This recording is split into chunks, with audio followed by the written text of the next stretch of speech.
Have you ever found yourself struggling with the same old challenging emotions? Things like anxiety, or fear, or worry, or guilt.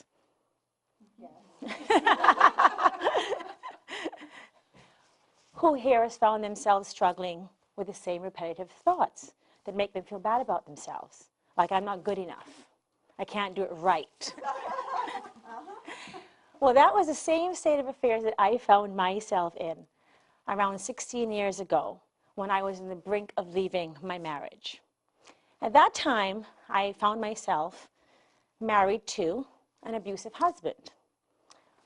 Clearly, I wasn't the best husband picker, but I had been married about 2.5 years.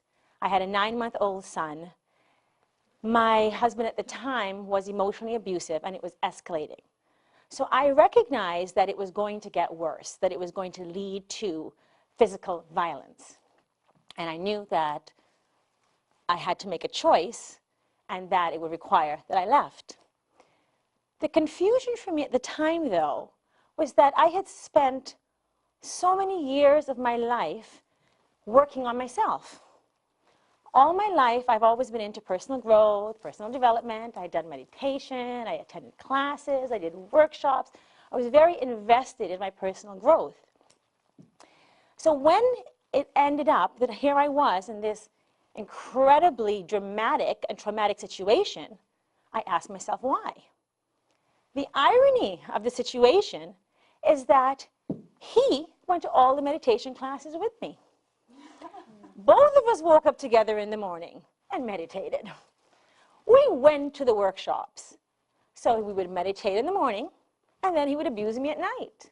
We would go to a workshop, and then he'd come back and be abusive, emotionally abusive, staying up hours yelling at me. So I had to ask myself some very important questions. Why was that? Why was this occurring? And those are the questions that I'm going to be looking at today. The point of this is that we can be doing everything that we think is right. We can be working very hard at our life. We can try to be putting our best foot forward. We can be trying to be the best person we can be, perhaps reading books, attending seminars, and still find ourselves in a pickle, struggling with issues. And why is that?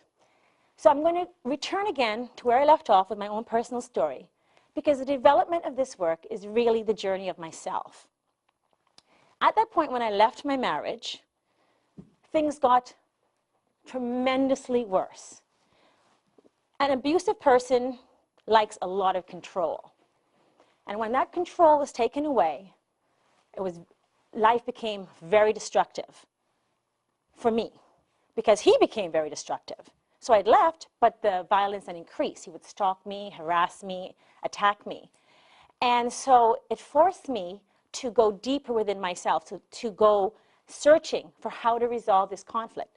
I knew it wasn't about him or what he was doing or the situation.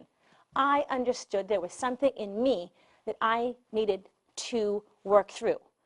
It was either be a victim or find my power. So as a metaphor, I'm on the top and he's on the bottom.